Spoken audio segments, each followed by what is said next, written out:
Good day everyone. So in this video we will be discussing finite geometries. So let's proceed with the introduction. When you think of finite, you always associate it with countable things. Tama nga naman kasi kapag nababasa o naririnig natin yung word na finite, ang unang pumapasok agad sa isipan natin ay yung mga bagay na nabibilang, countable things. Kasi lagi nating naiisip, yung kabaliktaran ng finite is infinite. Kapag infinite, naalala mo yung mga sinasabi mo sa ex mo dati, I love you up to infinity. Pero ang totoo, ay finite talaga kayo. Finite, ibig sabihin, may hangganan. Next. In Euclidean geometry, you deal with an infinitely many points, lines, and planes as well as bits of aggregate theorems that continues to grow. So kapag Euclidean geometry ang pinag-uusapan natin, ang involved dito ay infinitely many points. Ibig sabihin, walang katapusang points, lines, and planes at may kasama pang theorems na patuloy na dumadami that continues to grow. So in this module or in this video, kasi itong video na to ay explanation ng module 2 ng modern geometry nyo. So you are dealing with geometry with few numbers of axioms. With few, ibig sabihin, nabibilang with few theorems and a finite number of elements which is called finite geometry. So, yung Euclidean geometry, hindi siya belong dito sa finite geometry kasi itong Euclidean geometry ay under infinite geometry.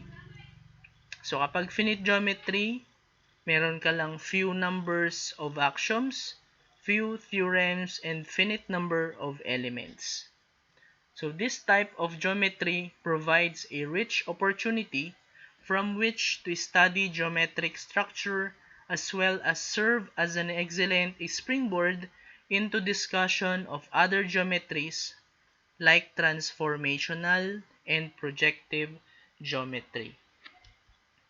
Next, this module provides you with the concepts of different finite geometries such as 3-point geometry, 4-point geometry, 4-line geometry, and 5-point geometry, and other types of finite geometries like incidence geometry, Fanos and Young's geometry, and Pappus and Desargues or Desargues geometry. Bahala na kayo kung paano nyo i-pronounce to. So for your learning outcomes, after completing this module, you should be able to, first one, discuss the properties of finite geometry. So, ano nga ba yung mga properties ng finite geometries? Ano yung mga characteristics? Paano mo masasabi na yung geometry na yun ay finite? Next, identify the axioms for 3-point, 4-point, 4-line, 5-point geometry and prove their theorems. And, so itong pangatlong learning outcomes natin, hindi muna siya covered ng video na to.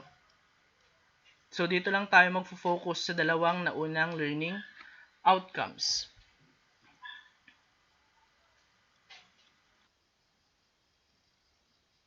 Okay, so let's have the first lesson, finite geometries and their types. So, what is finite geometry? So, before one understands the properties of finite geometry, you need to understand first what finite geometry is. Okay, so definition.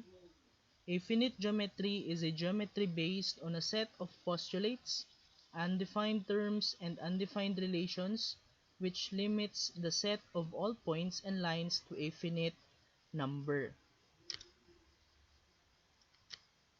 A finite geometry is a geometry with a finite number of points. When confined to a plane, all finite geometries are either projective plane geometries, big sabihin yan with no parallel lines. Pag sinabi natin with no parallel lines, yung mga lines ay nag-i-intersect.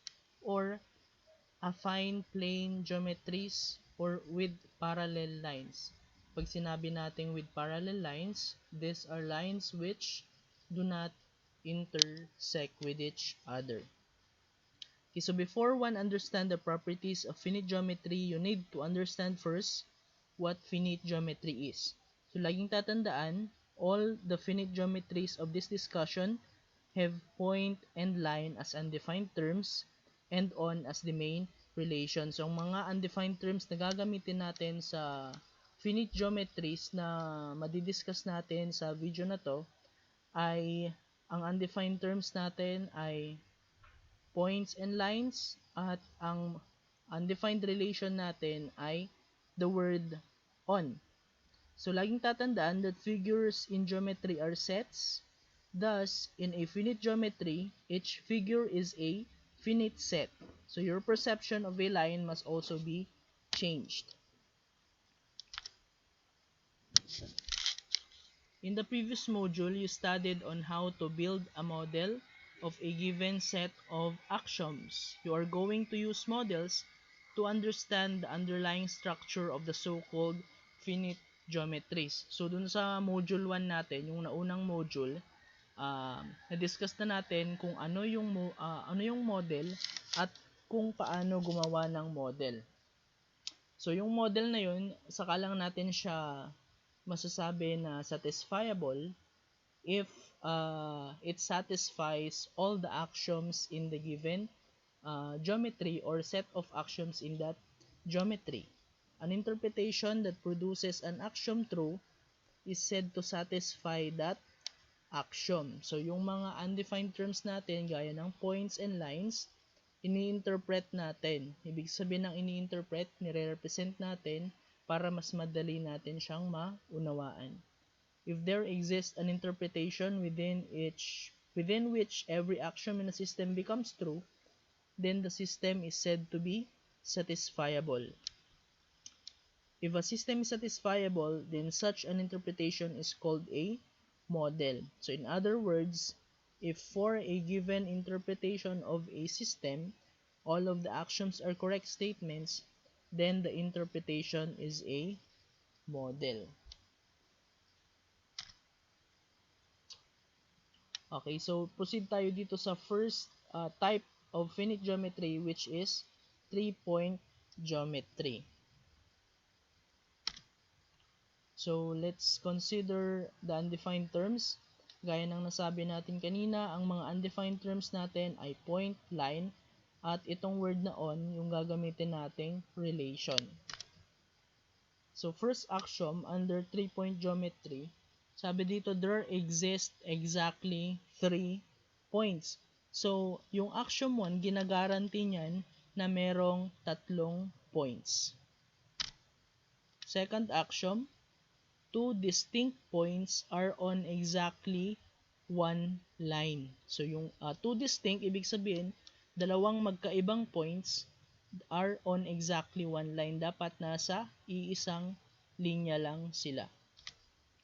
At axiom number 3, not all points are on the same line. So yung 3 points daw, kasi sabi dito sa axiom 1, merong exactly 3 points. So not all points are on the same line. Hindi lahat ng points ay nasa iisang linya. Axiom number 4, 2 distinct lines are on at least 1 common point. So kapag meron tayong dalawang line,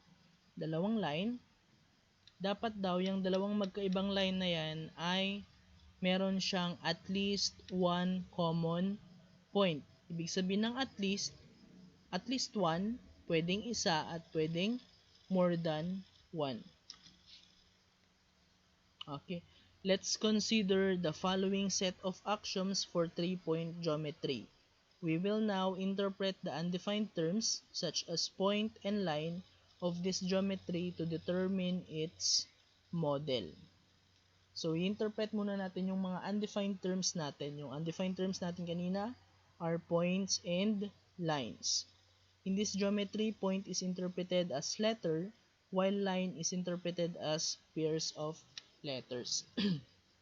So, Kung meron tayong tatlong points, i-interpret natin gamit ang letters A, B, and C. So, yung mga point natin, point A, point B, point C. Dito naman sa line, sabi dito i-interpret daw natin yung line as pairs of letters. So, first line natin is this first pair, A and B, A and C, B and C. So, meron tayong tatlong points, point A, point B, point C. Meron tayong tatlong pairs of letters. Ito, line AB, line AC, and line BC. Okay, verification. Verify whether each axiom in the given set of axioms is satisfied. So, iisa-isahin nating i-verify kung tama itong mga axiom na nabanggit natin kanina. This means that every axiom is true based from its interpretation. If all axioms in the set are satisfiable, then the model for the set of axioms exists. So, based tayo dito sa model for 3-point geometry. For axiom 1, sabi ng axiom 1, there exist exactly 3 points. So, refer tayo dito sa model. Ilang points ang meron dito? So, meron tayong point A, point B, and point C. Therefore, tama yung nasasatisfy yung axiom 1 kasi meron siyang, sabi dito, there exist exactly 3 points. So, dito sa model natin, meron tayong point A, point B, point C. So, tama yung axiom number 1. Axiom number 2, two distinct points are on exactly one line. Dalawang magkaibang points ay nasa iisang line. So, take natin yung point A and point B. Nasa iisang line ba ang point A at point B? So, nasa iisang line yung point A and point B. Yung point A and point C, nasa iisang line lang din siya. Itong line na to, same as true with point B and point C, nasa iisang line lang din sila. So, axiom 2 is also satisfied. Axiom number 3, not all points are on the same line. So, ibig sabihin yan, hindi raw lahat ng tatlong points na to ay nasa isang linya. So, dito sa line na to, dalawang points ang meron sa kanya. Ito namang line na to, point A and point B din. Yung point C, wala siya dito sa line na to. Itong line naman na to, line BC, it has two distinct points, point B and point C. So, ibig sabihin, wala rin dyan yung point A. So, tama itong sinasabi ng axiom 3 na hindi lahat ng points ay nasa magkaparehas na linya. Sa isang linya, meron lang tayong dalawang distinct points. Hindi pwede na sa isang linya, nandun yung tatlong points. And last axiom, two distinct lines are on at least one common point. Ibig sabihin yan, yung dalawang magkaibang linya, meron siyang isang common point. For example, itong line na to, line AB at line AC, meron siyang isang common point which is point A. Itong line AC at line BC, meron din siyang common point which is point C. Ito namang point AB at line AB at line BC, meron din silang isang common point which is point B. So, since lahat ng axioms na nandito sa geometry na to ay nasatisfy, we can say that this model does really exist.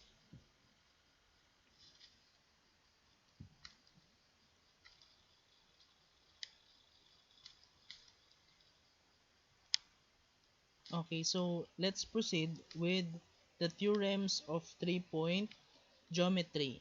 So, first theorem, sabi dito, any two distinct lines are on exactly one point. Dalawang magkaibang lines ay nasa iisang point. So, let's have this line, line G, at line H. So, meron itong dalawang distinct lines na to, meron silang common point which is point P. Sabi dito sa proof natin, by axiom, there exists at least one point P on them. Suppose there exists point Q. For example, meron pang point Q dyan on both line G and H. Nasaan na? Distinct from P, na iba pa sa P. So, ulitin ko, itong line G at itong line H, meron siyang common point which is point P. Suppose meron pa tayong isa dyan na point distinct from point P which is point Q. Okay, by axiom, there is exactly one line on P and Q. Dapat daw meron lang isang line na nasa point P at point Q. So, this is a contradiction to G and H being distinct. So, hindi na magiging distinct yung line G and line H kasi sabi nitong theorem natin, any two distinct lines are on exactly one point. Yung dalawang line, dapat meron lang daw isang point. So, dito sa case natin, meron na tayong dalawang common point, point P and point Q. So, thus, there can be exactly one point on G and H. So, hindi pwede yung ganun. So, contradiction siya to G and H being distinct.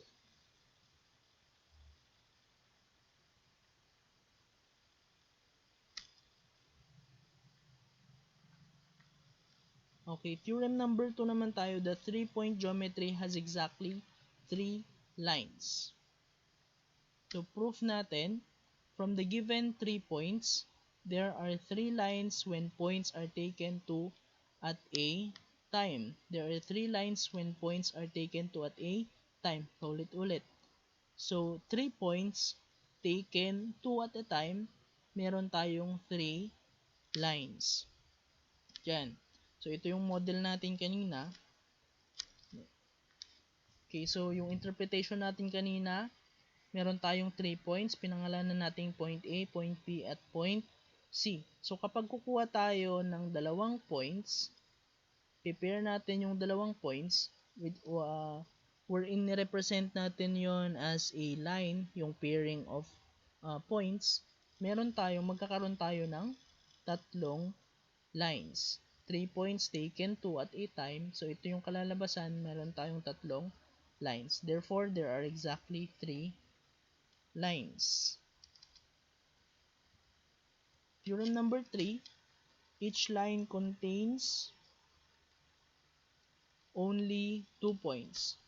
So, yun ulit yung model natin.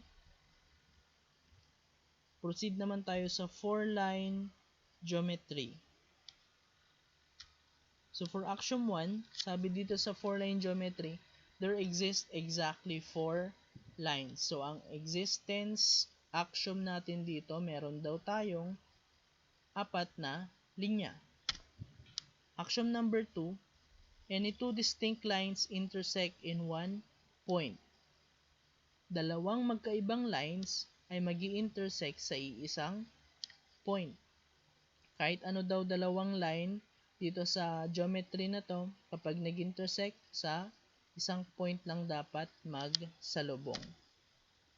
Axiom number 3, each point is on exactly 2 lines. Each point is on exactly 2 lines. Yung isang point daw, dapat mapabilang siya sa dalawang linya lamang. Okay? So, mamaya na yung mga theorem na yan. Ito muna tayo sa interpretation. Okay, so interpretation, sabi dun sa axiom number 1 natin, there exist exactly 4 lines Okay? And then, any two distinct lines intersect in one point, each point is on exactly two lines. So, dito sa P, meron tayong anim na points. Point A, point B, point C, point D, point E, at point F. Dito naman sa line, meron tayong 1, 2, 3, 4. Apat na linya. So, verification,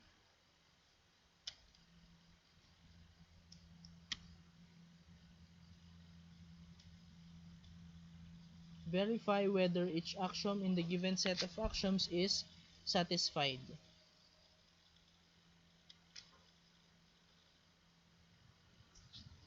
Okay, so ito yung na-devise natin na model. Sabi dito sa first axiom, there exists exactly 4 lines. So, ginagaranti ng first axiom natin na meron tayong apat na linya.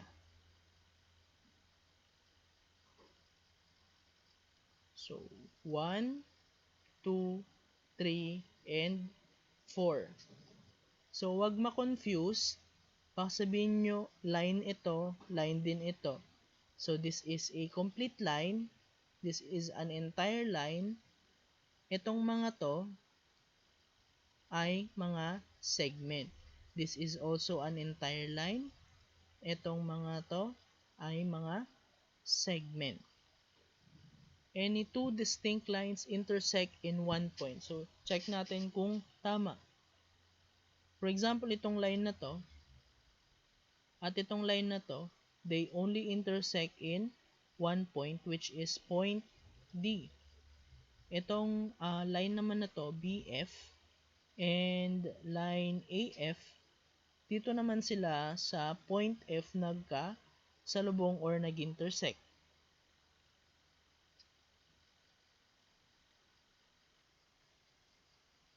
Itong line naman na to, at itong line na to, dito sila sa point A, nag-intersect. So, it goes to show na tama yung axiom number 2 natin. Sabi dito, dalawang magkaibang linya ay magkakasalubong lang sa iisang point. So, nasatisfy natin yan.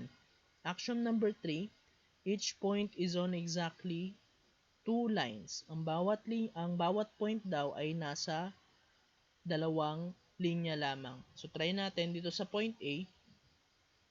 Sa point A, so kabilang siya dito sa linya na to at kabilang din to sa linya na to. So, ibig sabihin itong point A belongs to 2 lines. Itong point B, kabilang siya sa line na to, line BF and line BE. So, ibig sabihin, itong point na to din ay nasa dalawang linya. So, try pa natin itong point C. Itong point C naman, nandito siya sa linya na to at nandito rin sa linya na to. So, tama lahat ng axioms natin na nabanggit for 4-line geometry.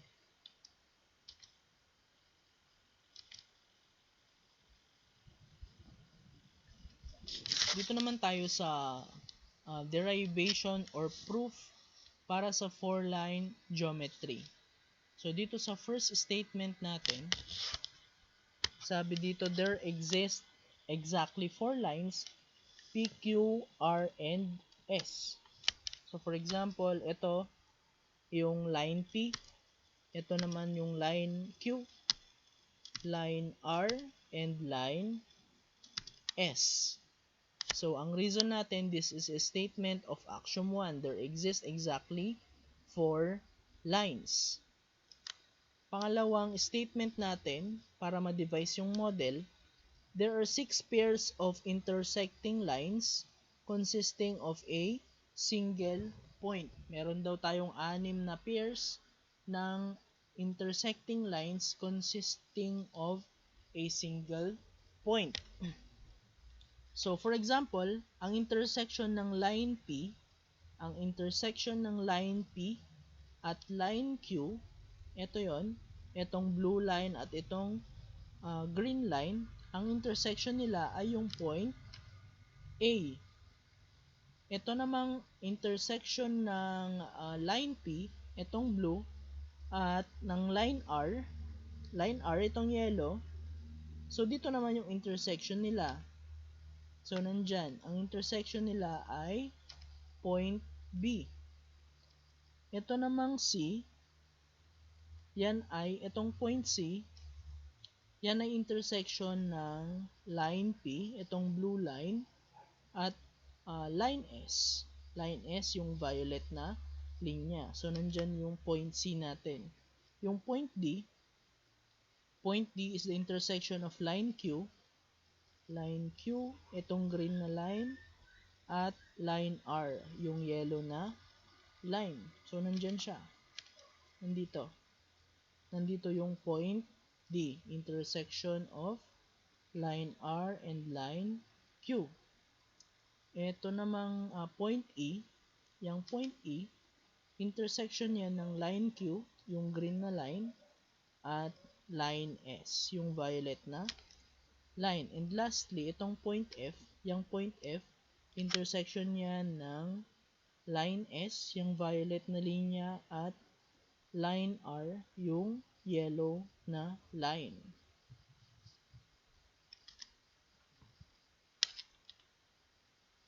Statement number 3. There are exactly 6 distinct points. So reason, these points are unique. Ibig sabihin yung mga points na ay magkakaiba.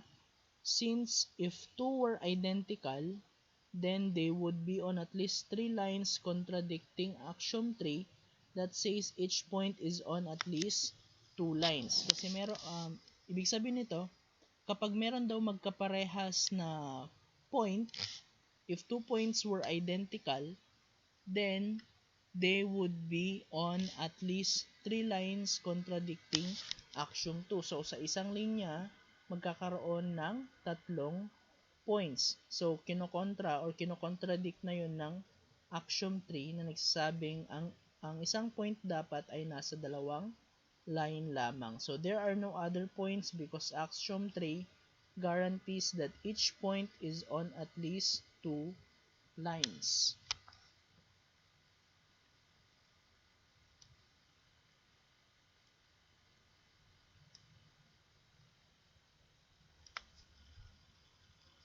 Four-line geometry, dito naman tayo sa kanyang propositions or yung mga theorems on four-line geometry. So, sabi dito sa proposition number 1, letter A, given a line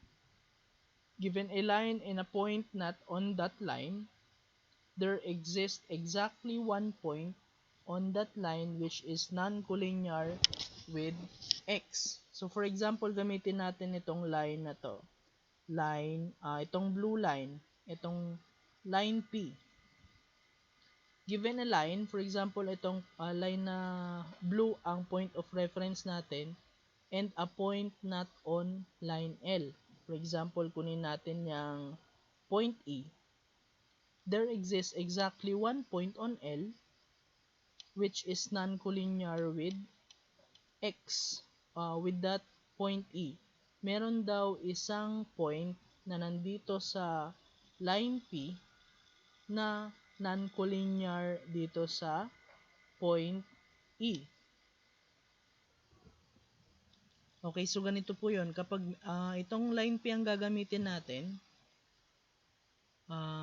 and point E, meron daw isang point nandito sa line P na non-collinear with point E. So, itong point E, collinear siya sa point A at point D. Itong point E, collinear din siya sa point F at point C. So, ang point lang na hindi collinear sa point E ay point B. Ibig sabihin nun ng non-collinear point na these are points that do not lie on the same line. Wala sila sa isang linya. So, walang line na nagko-connect sa point E at point B. Ulitin ko, kapag meron tayong given na line, so gamitin natin itong line na to, line P, yung blue line, at a point, isang point na wala dito sa line P. So, gamitin natin yung point E. Meron daw exactly one point na hindi collinear. Meron daw isang point na nandito sa line na to, sa line P, na hindi collinear dito sa point E. So, ulitin ko, itong point A at point D ay collinear kasi nasa iisang line sila. Itong point F at point C, collinear din sila kasi nasa iisang line lang din sila. So, yung point na nandito sa line P na hindi collinear sa point E ay point B.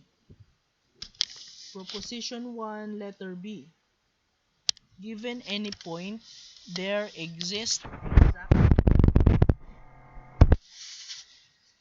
non-collinear with it and 4 points collinear with it. So, for example, itong point A, given point A, there exists exactly one point. Meron daw iisang point na non-collinear sa point A at 4 na points na collinear sa kanya. So, itong point A ay non-collinear dito sa point F kasi wala namang line na nagdudugtong sa point A at F. Pero may 4 na points na collinear sa point A. Yan yung point B at point C kasi nasa isang line sila gamit itong line P. Collinear din tong point A sa point E at point D kasi nasa isang line lang din sila gamit tong line Q. So, ang non-collinear sa point A ay point F. And last, proposition number 2. Given any pair of points, there exists at most one line containing both of them. Kapag sinabi nating at most, pwedeng isa or pwedeng wala. So, any pair of points, merong at most one line containing both of them. So, for example, itong points na to, point A at point B, merong isang line na which contains them. Itong point A at point C, itong line lang din na to ang naglalaman sa kanilang dalawang points. Itong point A at point E, nasa isang line lang din sila, pero itong point A at point F, hindi sila nasa isang linya kasi wala namang linya na nagdudugtong sa point A at point F. For example, itong point B at point C, they are both on this line. Yung point B at point E, they are not on the same line kasi walang line na nagdudugtong sa line point B at point E. Yung point D at point F, they are both contained on this line. Okay, so ganun yun. So, pwedeng isa, pwedeng wala, pero hindi pwedeng lumagpas sa isang line.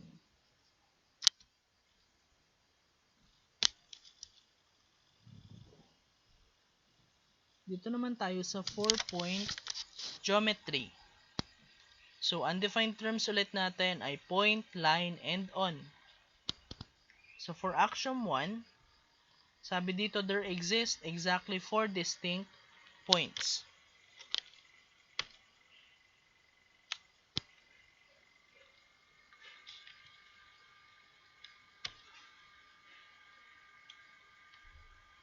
Yun.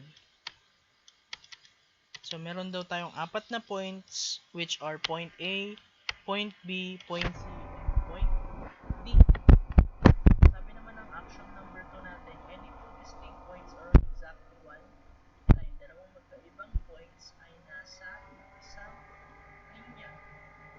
example, itong point A at point B, nandito siya sa line na to. Itong point A at point C, nandito naman sa particular na linya na to. Point A at point B, nandito rin sa isang linya. So, any two distinct points, dalawang magkaibang points ay nasa isang linya lamang. Each line, sabi naman ng action number 3, each line is on exactly 2 points. Yung dalawang, yung isang linya daw, nagtataglay lang dapat siya ng dalawang points. So, itong line na to, line AB, meron siyang point A at point B. Itong line AC, meron siyang point A at point C, and so on. So, dito naman tayo sa proof on how to devise the model for 4-point geometry. So, statement number 1, there exist 4 distinct points. Pinapangalanan natin point A, point B, point C, point D. So, this is the statement of postulate or action number 1.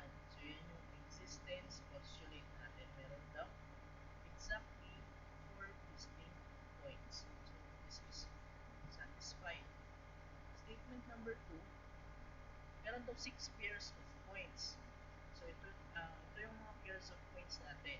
AB, AC, AD, BC, BD, at CD. So, 1, 2, 3, 4, 5, 6 pairs of points. So, ang reason natin, statement number 1, listing and counting. Pangatlong statement, there is exactly one line containing each of the 6 pairs of points above. So, meron daw isang linya na nagtataglay sa bawat pair ng points na nabanggit dito sa statement number 2. So, statement 2 and action 2. Any two distinct points are on exactly one line. Dalawang magkaibang points ay dapat nasa isang linya lamang. And the last statement, set of lines is exactly AB, AC, AD, BC, BD, and CD. So, yan yung mga statements and reasons on how we have devised the model for 4-point geometry. Dito naman tayo sa mga propositions ng 4-point geometry. Okay, so proposition number 1, given any line and point not on the line,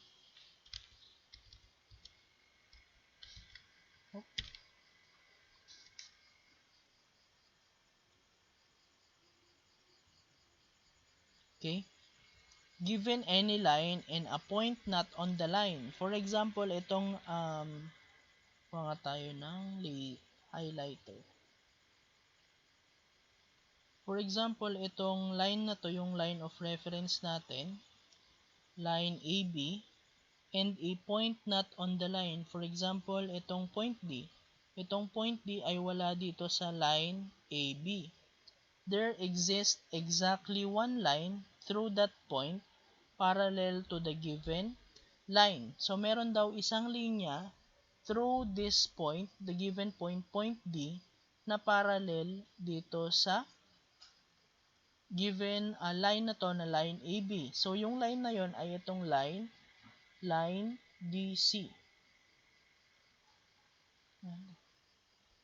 Okay, so kapag sinabi natin parallel lines, yun nga, parallel lines are lines which do not intersect and they extend on the same direction. Ulitin natin yung proposition number 1. Kapag meron daw tayong given na line, ito yung line na ginamit natin, line AB,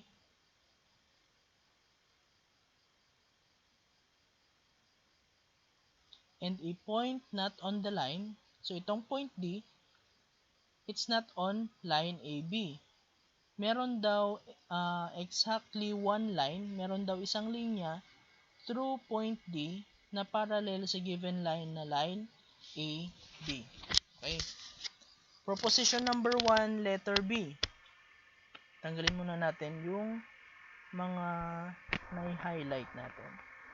Given any line there exists exactly one line parallel to it and four lines that intersect it.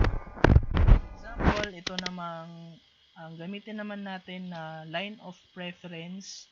Line of reference ay itong line AD. So given any line, itong line na to ang gamitin natin, line AD. Meron daw isang line na parallel dito sa line AD at apat na linya na nag-intersect dito sa line AD. So ano yung isang line na parallel sa kanya? Itong line BC. Line AD is parallel to line BC. At meron daw apat na lines na nag-intersect sa line AD. So itong line BC, na-intersect niya yung line AD kasi meron siyang common point dyan. Itong line AB, na-intersect din niya yung line AD kasi meron din siyang common point which is point A. Itong line na to, line BD, na-intersect din niya itong line AD since meron ulit siyang common point which is point D. And lastly, yung pang-apat na line na nag-intersect sa line AD ay itong line AC.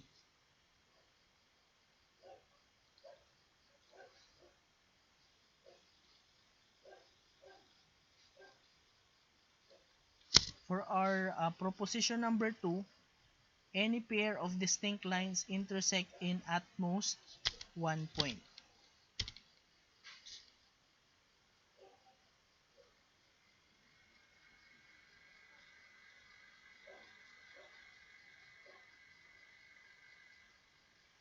Proposition number 2, any pair of distinct lines intersect in at most one point. So, kahit anong pair daw ng lines, magi-intersect siya sa iisang point. So, at most, ibig sabihin, pwedeng mag-intersect sa isa or pwedeng hindi sila mag-intersect but they cannot intersect more than one point.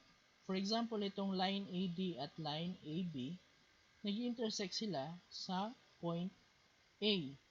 Itong line AD at itong line BC, they will never intersect with each other kasi nga AD and BC are parallel to each other.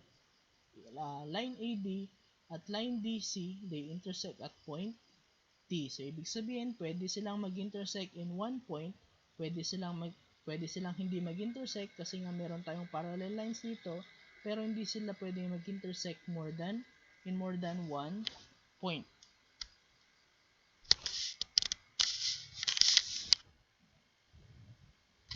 Okay, so dual geometries. Two geometries are said to be dual if and only if there is a bijection. Kapag sinabing bijection, meron siyang one-to-one correspondence between the points of one geometry and the lines of the other geometry such that the incidence relations are reversed.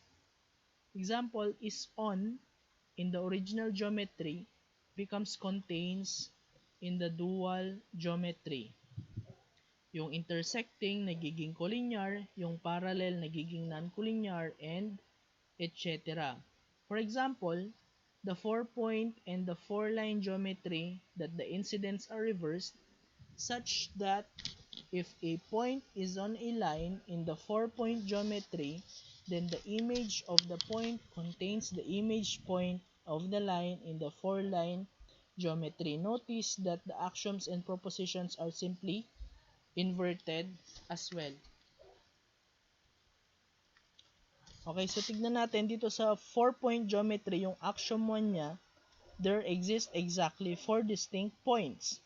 So, point yung undefined term. Dito naman sa 4-line geometry, there exist exactly 4 lines. So, ang pinagkaiba lang nila yung point at yung line. Dito sa axiom 2, any two distinct points are on exactly one line. Dito sa axiom 2 ng 4-line geometry, any two distinct lines intersect in one point. Axiom 3 for 4-point geometry, each line is on exactly 2 points. Dito naman sa axiom 3 ng 4 line, each point is on exactly 2 lines.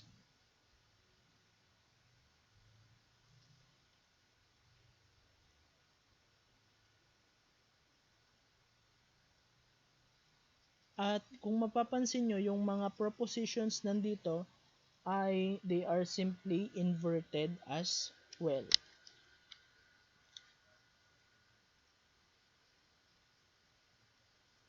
Dito naman tayo sa last na geometry on finite geometry, which is 5-point geometry. So let's consider the following axioms. Axiom number 1, there exist exactly 5 points. So meron daw tayong 5 points. For example, point A, point B, point C, point D, and point E. So there exist exactly 5 points. So nasatisfy natin yung axiom number 1. Axiom number 2, any two distinct points have exactly one line on both of them. Dalawang magkaibang point ay nasa iisang linya lamang. For example, itong point A at point B, nandyan lamang siya sa iisang linya. Yung point A at point C, nasa iisang linya lamang din siya. Yung point A at point D, nasa iisang linya, at yung point A at yung point E, nasa iisang linya lamang din. Yung point B at point C contains in one line, and so on. Yung point C and point D, yung point B at point D, yung point C and yung point B at point E, yung point C and point D, and points D and E. Yun. So, any two distinct points have exactly one line on both of them. At yung huling axiom natin for 5-point geometry, each line has exactly 2 points. So, bawat linya, meron siyang 2 points. So, naipakita na natin kanina yon. For example, yung line na to, it has points A and B. Itong line na to, it has points A and point C. So, each line has 2 points. So, that ends our discussion for finite geometry. So, ulitin lang natin yung mga na-discuss natin. We have 3-point geometry, 4-point geometry, 4-line geometry, and 5-point geometry. Goodbye.